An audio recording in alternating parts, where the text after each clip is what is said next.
누가복음 9장 10절에서 17절까지 말씀을 봉독해 드립니다. 누가복음 9장 10절에서 17절까지의 말씀입니다. 사도들이 돌아와 자기들이 행한 모든 것을 예수께 여쭈니 데리시고 따로 벳세다라는 고을로 떠나가셨으나 무리가 알고 따라왔거늘 예수께서 그들을 영접하사 하나님 나라의 일을 이야기하시며 병 고칠 자들은 고치시더라. 날이 저물어 가매 12사도가 나와 여짜오되 무리를 보내어 두루 마을과 촌으로 가서 유하며 먹을 것을 얻게 하소서. 우리가 있는 여기는 빈들이니이다. 예수께서 이르시되 너희가 먹을 것을 주라 하시니 여짜오되 우리에게 떡 5개와 물고기 2마리밖에 없으니 이 모든 사람을 위하여 먹을 것을 사지 아니하고서는 할 수 없사옵나이다 하니 이는 남자가 한 5,000명 되미로라. 제자들에게 이르시되 때를 지어 한 50명씩 앉히라 하시니 제자들이 이렇게 하여 다 앉힌 후 예수께서 떡 5개와 물고기 2마리를 가지사 하늘을 우러러 축사하시고 떼어 제자들에게 주어 무리에게 나누어 죽게 하시니 먹고 다 배불렀더라. 그 남은 조각을 12바구니에 거두니라. 오늘 본문은 여러분 잘 아시는 오병이어의 기적사건입니다. 예수님을 따르는 무리들이 많아서 어느 날 빈들에 모인 너무 많은 숫자들이 하루 종일 주의 말씀을 듣고 함께 있다가 날이 저물게 되자 제자들이 저들을 보내어 어디에 하루 잠자리를 구하고 식사들을 하게 돌려보냅시다 하는 장면입니다. 예수님께서 너희가 먹을 것을 주어라 하시고 제자들이 우리가 가진 것은 떡 5덩이와 물고기 2마리밖에 없습니다. 가져오라 하여 축사하시고 나누어 주어 다 배불리 먹고 남은 조각이 12광줄이나 되었다는 본문입니다. 교회에서 신앙생활 오래 하신 분들은 익히 아는, 잘 아시는 사건이고 주께서 어떻게 우리가 내어놓은 보잘것없는 것을 가지고 큰 기적을 이루시는지 잘 나타낸 사건이기도 합니다. 그러나 이 사건에는 조금 눈여겨봐야 할 다른 측면이 있는데 주께서 이 많은 무리에 먹을 음식을 애초에 제자들 보고 주라 하셨다는 사실입니다. 너희가 먹을 것을 주어라로 시작하고 그래서 저들이 내놓은 보리떡 5개와 물고기 2마리를 축사하여 나누어 모두를 먹이셨다는 것입니다. 제자들을 보고 먹을 것을 주라는 것은 어디까지 책임을 지라는 것이며 결국 주인공은 예수님 자신이신데 제자들이 내어놓은 비교할 수 없이 적은 것으로 충분한 그 필요를 채우시고도 남았다는 것이 무엇을 의미하는가 하는 데 대하여 조금 더 성경 본문에 초점에 귀를 기울여야 합니다. 주께서 이 기적을 16절에 보시듯 예수께서 떡 5개와 물고기 2마리를 가지사 하늘을 우러러 축사하시고 떼어 제자들에게 주어 무리에게 나누어 주게 하시니 먹고 다 배불렀더라. 그 남은 조각을 12바구니에 거두니라. 떼어 주었다와 남은 조각은 같은 내용입니다. 원래 덩어리에서 뗀 거죠. 남은 것도 지금 조각입니다. 5덩어리가 막 늘어난 게 아니라 떼어서 주시고 그 떼어준 것에서 먹고 남은 조각들이 12바구니에 찼습니다. 그 표현은 예수님이 잡히시던 밤에 마지막 만찬에서 행하신 것과 우리 이 본문과를 연결해서 생각하게 합니다. 내가 너희에게 전한 것은 주께서 잡히시던 밤에 떡을 떼어 축사하시고 떡을 떼어 우리에게 주시며 말씀하시기를 이는 너희를 위하는 내 몸이니 받아 먹어라. 이렇게 되어 있습니다. 거기서 떼어 주신 떡은 부서지는 몸, 그러니까 고난 받으시는 육체의 상징입니다. 주께서 당신이 우리를 위하여 고난 받으시는 것을 상징하는 차원에서 떡을 떼어 주시고 잔을 주시죠. 왜 잔이라 그러냐면 잔은 받은 것입니다. 흘린 피를 받은, 그러니까 그냥 피를 나누는 것이 아니라 흘린 피의 상징으로 잔을 나누십니다. 뗀 떡이나 흘린 피나 다 공통되게 주께서 우리를 위하여 받으신 순환을 가리키고 있습니다. 오늘의 오병이어 사건은 너희가 먹을 것을 주어라 해서 보리떡 5개와 물고기 2마리가 이제 드려지고 축사하시고 떼어 나누어 주십니다. 그렇게 함으로 이제 예수께서 당신이 하신 일의 뒤를 이어 제자들에게 예수님이 걸으신 것과 같은 길을 걸어 저들의 생애가 성육신의 길, 순환의 길을 걸어 하나님의 뜻을 이루어야 한다라고 가르치는 사건이 바로 이 오병이어의 기적 사건입니다. 고린도 후서 6장에 가시면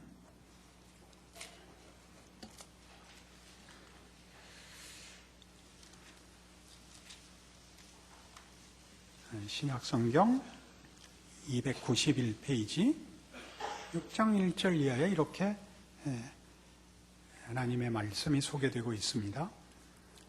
우리가 하나님과 함께 일하는 자로서 너희를 권하노니 하나님의 은혜를 헛되이 받지 말라. 이르시되 내가 은혜 받을 때 너에게 듣고 구원의 날에 너를 도왔다 하셨으니 보라 지금은 은혜 받을 만한 때요 보라 지금은 구원의 날이로다. 우리가 이 직분이 비방을 받지 않게 하려고 무엇에든지 아무에게도 거리끼지 않게 하고 오직 모든 일에 하나님의 일꾼으로 자천하여 많이 견디는 것과 환난과 궁핍과 고난과 매맞음과 갇힘과 난동과 수고로움과 자지 못함과 먹지 못함 가운데서도 깨끗함과 지식과 오래 참음과 자비함과 성령의 감화와 거짓이 없는 사랑과 진리의 말씀과 하나님의 능력으로 의의 무기를 좌우에 가지고 영광과 욕됨으로 그러했으며 악한 이름과 아름다운 이름으로 그러했느니라. 우리는 속이는 자 같으나 참되고 무명한 자 같으나 유명한 자요 죽은 자 같으나 보라 우리가 살아있고 징계를 받는 자 같으나 죽임을 당하지 아니하고 근심하는 자 같으나 항상 기뻐하고 가난한 자 같으나 많은 사람을 부요하게 하고 아무것도 없는 자 같으나 모든 것을 가진 자로다. 바울은 자신의 사역을 하나님과 함께 일하는 것이라고 소개하고 있습니다. 그러나 그 사역의 형편은 고단합니다. 신자의 현실을 보면 신앙인이라 할지라도 그 현실에 아무런 세상 사람들과 다른 조건과 환경으로 더해 주시지 않는다 하는 것 우리가 살면서 배웁니다. 여기 소개된 대로 하자면 하나님과 함께 일함에 있어서도 하나님은 사도들에게 더 나은 현실을 주시지 않습니다. 앞에 소개된 대로 많이 견디고 환난과 궁핍과 고난과 매맞음과 갇힘과 난동과 수고로움과 자지 못함과 먹지 못함 가운데 있다고 소개하고 있습니다. 그러나 실제로는 하나님과 함께하는 자요, 하나님의 통치 아래 있는 자요, 그들은 진실한 자요, 거룩한 자요, 능력을 가진 자요, 생명과 진리 가운데 사는 자들입니다. 우리가 신자의 인생을 살아보면 이중적인 국면의 긴장 가운데 있습니다. 하나는 우리가 영생을 가졌다는 사실이요, 온천하의 유일한 주인이신 하나님의 자녀로 살고 있다는 사실이며, 또 하나는 우리가 현실로서 맞이하는 사실입니다. 그러니까 우리는 성경이라는 진리와 현실이라는 사실의 긴장 가운데 있습니다. 당황스러운 문제이죠. 저는 세상이 더 이상 무섭지 않게 됐습니다. 언젠가도 이런 말씀을 한번 드린 적이 있는데 누가 찾아왔죠. 니고데모 동생이 찾아왔습니다. 형은 예수님 찾아왔고 동생은 저를 찾아왔습니다. 목사님, 어떻게 하면 그 경지에 갑니까? 이거죠. 제가 더 이상 세상에 겁나지 않는다는 건 제가 더 이상 손에 물 묻히지 않고 발에 흙 묻히지 않고 살게 됐다는 뜻이 결단코 아닙니다. 저는 신앙인으로 살면서 이 두 국면의 긴장 관계를 잘 이해하는데 오랜 세월이 걸려서 내가 믿음이 없어서 이런 어려움이 생기는가 하는 의심과 불안, 그리고 내가 세상의 공격 앞에 끝까지 믿음을 지켜낼 수 있을까 하는 두려움이 저한테 늘 있었습니다. 거기에 대한 답입니다. 세상은 우리를 위협하고 시험하여 우리를 아마 울게 하고 비명을 지르게 할 것입니다. 신자는 그 모든 것을 극복해야 되는 사람이 아닙니다. 여기서 말하는 극복이란 환경이 바뀔 만큼의 믿음을 가지거나 현실의 도전에 대하여 아무 고통을 느끼지 않는 경지로 가는 것이 극복이 아니라는 말입니다. 성경에 어디서나 등장하는 것까지, 그리고 오늘 고린도 후서로 6장으로 제가 여기 인용한 것 같이 사도 바울을 비롯한 예수님의 12제자와 뒤를 이어온 모든 시대의 성도들이 그 삶의 고단함을 인하여 울고 절망하고 고통스러워했다는 사실을 이제 수용할 수 있게 됐다, 그것입니다. 신자로서 산다고 해도 삶은 버겁다, 고통스럽다. 그것을 인정하자 그것은 막연한 두려움과 넋이 빠지는 그런 공격이 되지 않았다는 뜻입니다. 하나님께서 왜 이런 식으로 우리를 인도하시는가? 우리한테 사실은 물어봐야 하는 중요한 질문이어야 합니다. 우리는 본문으로 돌아와서 지금 얘기한 이 두 국면이 이미 예수님께서 씨 뿌리는 비유에서, 그리고 그의 제자들을 처음 파송하는 장면에서 언급하고 있다는 것을 발견하게 됩니다. 누가복음 9장으로 돌아오시면 1절 이하에 예수께서 12제자를 불러 모으사 모든 귀신을 제어하며 병을 고치는 능력과 권위를 주시고 하나님의 나라를 전파하며 앓는 자를 고치게 하려고 내보내시며 이르시되 여행을 위하여 아무것도 가지지 말라. 지팡이나 배낭이나 양식이나 돈이나 두 버릇을 가지지 말며 어느 집에 들어가든지 거기서 머물다가 거기서 떠나라. 제자들을 보내시는데 제자들에게 다른 보호장치, 다른 특별한 어떤 것을 주시지 않고 세상에 내던지듯이 보내십니다. 저들은 마치 저들이 영접하는 자가 없으면 잘 곳도 없고 먹을 것도 없는 것 같이 보내집니다. 씨 뿌리는 비유에서 봤던 것 같이 씨를 밭에 뿌리자 씨는 삼켜지고 묻혀져서 썩어버려 소멸되는 것 같고 망해버리는 것 같이 그래 보이듯이 주께서 이 땅에 오셔서 하나님의 나라를 임하게 하시며 그 나라를 시작하시며 증언하시는 모든 일에서 그리 하셨던 것 같이 결국 당시의 권세자들에 의하여 십자가에 죽으실 수밖에 없으셨던 것 같이 우리 모든 성도들을 그 뒤를 잇는 인생으로 부르십니다. 그래서 신자된 인생이 가지는 우리가 꼭 이해해야 할 첫 번째 내용은 바로 이 두 국면 사이에 있는 긴장입니다. 만일 이것을 이해하지 못한다면 우리는 우리의 신자된 보상과 책임을 세상 사람들과 다른 어떤 조건과 개선된 환경으로 요구함으로써만 하나님과 복음을 증거하고 또 자신의 신앙을 확인하려 들 것입니다. 그러나 여러분이 살면서 경험하듯이 하나님은 그런 기도와 그런 요구에 답하시지 않습니다. 생각해야 됩니다. 그러고도 예수를 계속 믿을 것인지, 우리가 가진 신앙이 그런 것보다 훨씬 큰 것인지, 세상의 위협과 시험 또는 우리의 기대와 보상으로 이루어지지 않는 현실보다 큰 것인지 물어봐야 합니다. 고린도후서 4장으로 이번에 가시죠.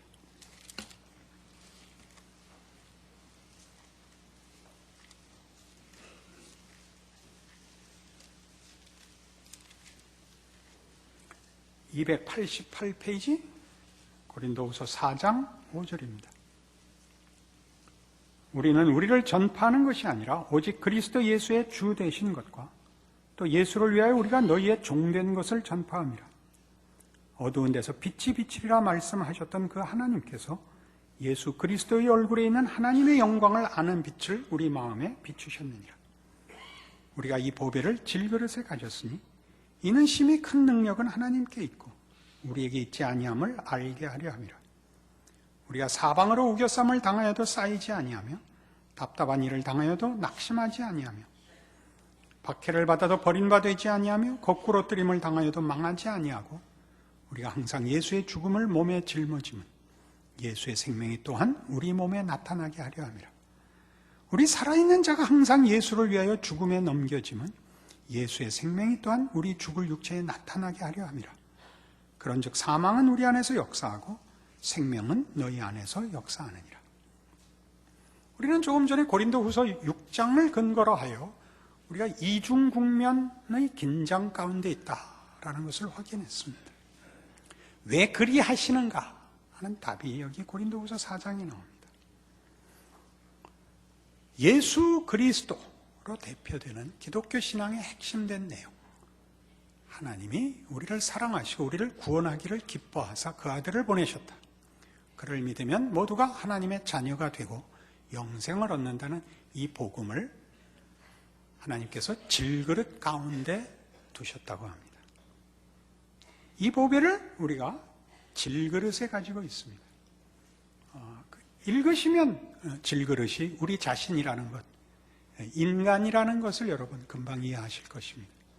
그러나 이 질그릇이라는 말은 인간이라는 한계, 존재를 지칭할 뿐 아니라 인생이라는 연약한 존재라는 의미도 동시에 갖고 있습니다. 하나님은 이 보배를 이 한계에 있는 연약한 우리라는 존재에 허락하셨을 뿐만 아니라 우리의 삶에 이 보배를 담고 있답니다. 우리는 우리의 인생을 살 실력이 넉넉지 않은 자들입니다. 우리가 사는 현실을 무엇 때문에 우리가 감수해야 되는지, 어떻게 이길 수 있는지, 그것을 이기면 어떤 보상과 결과가 있는지에 대하여 세상은 사실 답이 없습니다. 여러 가지 답을 제시하고 있지만 그것이 거짓이라는 것은 인류 역사가 증언하고 있습니다. 오죽하면 그래서 인류 역사가 남긴 역사와 인생에 대한 답은 체념입니다. 자연주의와 윤회설이 가장 보편적인 인류 역사의 두 결론입니다. 다만 반복적인 순환을 거듭하고 있다면 그것은 우리 잘 아는 다람쥐 쳇바퀴 돌듯이 되는 겁니다. 우리 인생 속에서 경험하는 거죠. 자식은 낳아서 뭐하나? 자식이 말 안 들으면 너 같은 애 하나 낳아봐라. 그래서 부모가 돼서 깨달으면 그럼 전 세대보다 나은 사람이 되는가? 그러지 않죠. 옛말에 틀린 거 없어로 복귀하고 말죠. 내가 이제 확인한 말을 벌써 젊었을 때 해준 부모의 결론에서 한 걸음도 진전하지 못한 채 동일한 결론에서 예전에 듣기 싫었던 교훈을 지금도 듣지 않는 내 자녀에게 얘기하고 죽어빈다 말이죠. 그리고 또 똑같은 길을 내 자녀가 걸을 것입니다. 이게 우리 인류 역사가 도달한 결론이요, 경험입니다. 세상은 냉정한 것이죠. 비정한 것이죠. 자연이란 비인격이기 때문에 거기는 어떤 인격적 융통성과 여유와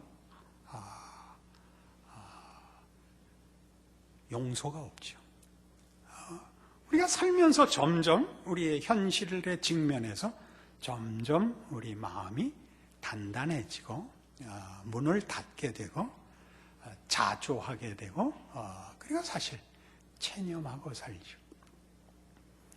그래서 이제 대안으로 어느 시대나 인류 역사 속에서 대안으로 인생의 가치가 뭐냐, 살만한 목적이 뭐냐에 대한 많은 그 제안이 있었습니다. 그걸 좁히면 이런 것들입니다. 인류의 발전이나 추상적 개념으로서의 인간애, 미화된 인간관, 이런 것들이 늘 제시됐죠. 그렇지만 이런 것들은 실제로 모든 사람들의 일상을 유지시켜줄 동기나 내용으로 미흡했다 하는 것이 역사적 결론입니다. 나라를 위해서라는 것은 어떤 한 위대한 인물이 그 시대에 그 나라를 위하여 자기의 인생을 걸어 보상도 받고 성취감도 얻었겠지요. 그러나 이제 돌아와 보면 민족주의라든가 제국주의 같은 것은 그건 그 시대에 그렇게 인정받은 것에 불과하지 진정한 인류의 발전도 아니었고 인간성에 어떤 도움을 준 결론도 없다 이겁니다.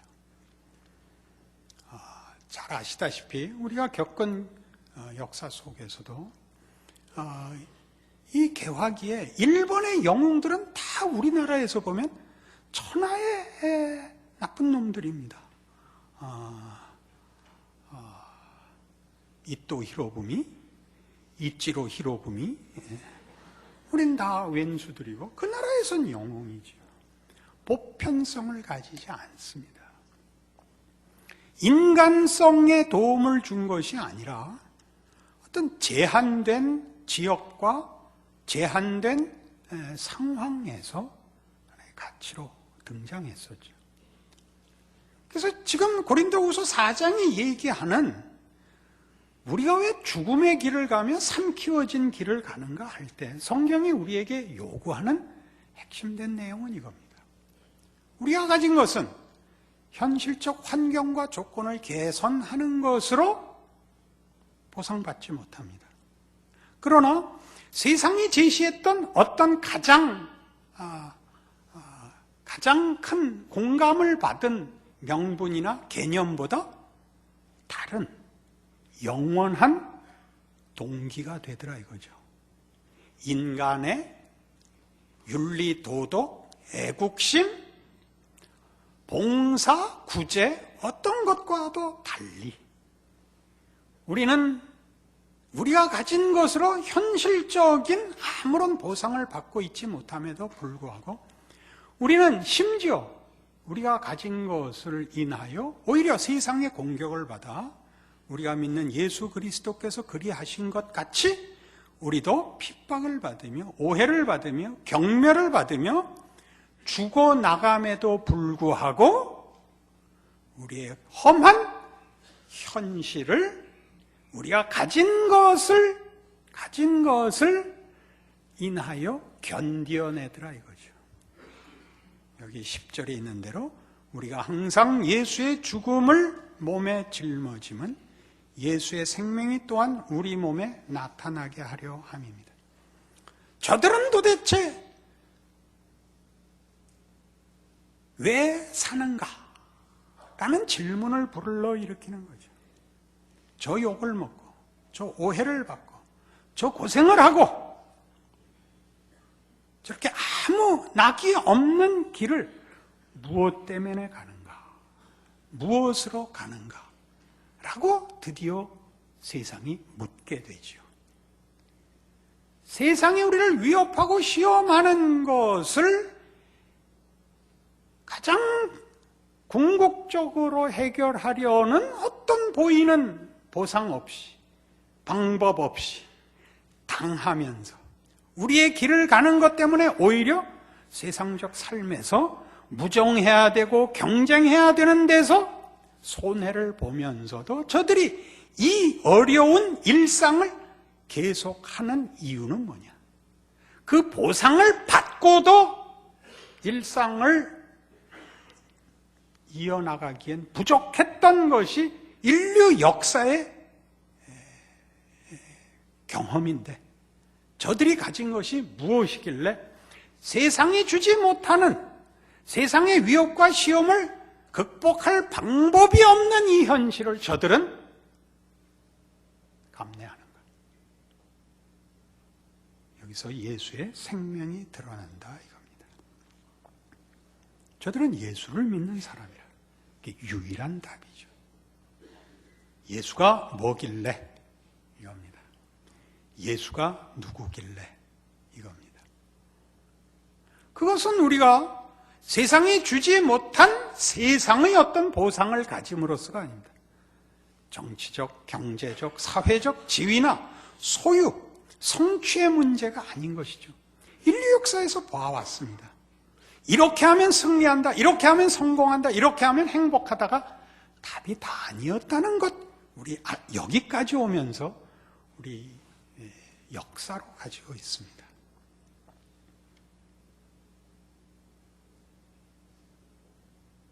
우리 본문으로 돌아가시면 누가복음 9장에 오늘 한 오병이어의 뒤를 잇는 예수님의 제자도의 요구에서 이렇게 이 말이 등장합니다.